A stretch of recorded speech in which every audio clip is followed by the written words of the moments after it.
जय श्री राम दोस्तों, मैं शीतल आपका स्वागत करती हूँ मेरे YouTube चैनल अनमोल बातों में। दोस्तों, आपने अक्सर सुना होगा कि स्त्री को समझना ही नामुमकिन है। लोगों का तो यह भी मानना है भगवान जिन्होंने स्त्री को बनाया है वह भी उन्हें नहीं समझ सकते।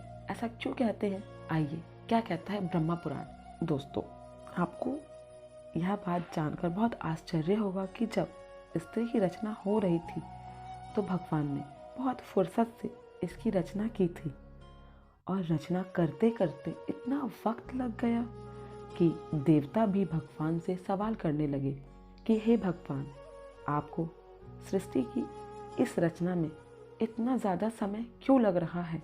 दरअसल भगवान जब नारी की रचना कर रहे थे तब उन्हें 7 दिन पूरे हो चुके थे और उसके बाद भी रचना चलती रही, लेकिन पूरी ना हो सकी। अभी भी यह अधूरी थी। ऐसे में देवदूत प्रश्न करने लगे और विवश हो गए कि क्या वजह है कि भगवान को इतना ज़्यादा समय लग रहा है। उन्होंने पूछा कि हे प्रभु, आपने एक क्षण में पूरी दुनिया बना दी, लेकिन नारी को बनाने में इतना समय क्यों लग रहा है? इससे पहले आपने किसी भी रचना में इतना समय नहीं लिया। तब भगवान ने देवदूत को उत्तर दिया कि देवदूत, क्या तुमने इसके गुण देखे हैं जिसकी मैं रचना कर रहा हूँ? ये मेरी वह रचना है जो हर हालत में डटी रहती है। हालात कुछ भी हो, अच्छे या बुरे, कभी भी हारती नहीं है। हमेशा हर परिस्थिति में संभले रहती है। फिर स्थिति चाहे कैसी भी हो, कितनी भी भयानक क्यों ना हो, सबको खुश रखती है। इसमें इतने गुण हैं कि यह अपने परिवार और बच्चों को एक समान प्यार करती है। जिस नारी की रचना में इतना वक्त लग रहा है वह न केवल अपना ध्यान बल्कि बीमार रहने के बावजूद घंटों कार्य करने की क्षमता रखती है। तो देवदूत, तुम ही बताओ कि जिस नारी की मैं रचना कर रहा हूँ उसमें इतना समय लगना चाहिए कि नहीं?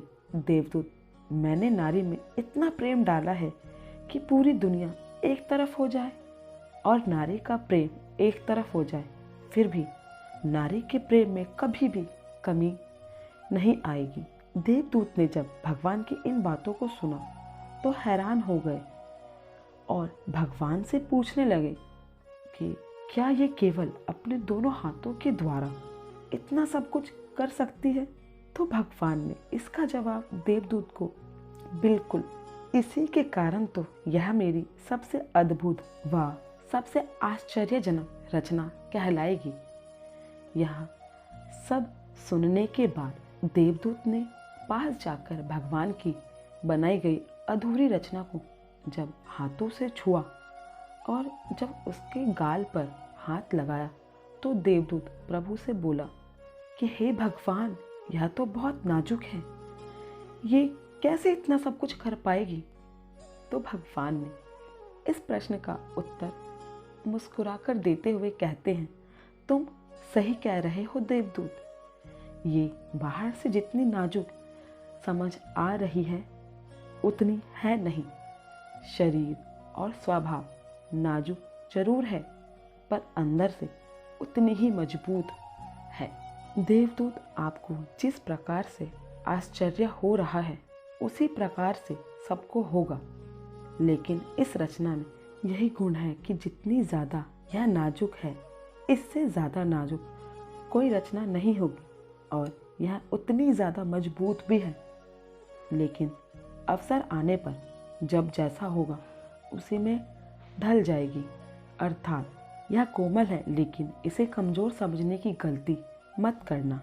यह जितनी कोमल दिखती है उतनी कमज़ोर नहीं है। दोस्तों, ये थी मेरी आज की वीडियो। आपको कैसी लगी मेरी वीडियो मुझे कमेंट करके बताइएगा। अगर आपको अच्छी लगी हो तो सिर्फ अपनी फैमिली, अपने फ्रेंड के साथ शेयर कीजिएगा। और आपको ऐसे ही वीडियोस देखना पसंद है तो प्लीज़ मेरे चैनल को सब्सक्राइब कीजिएगा।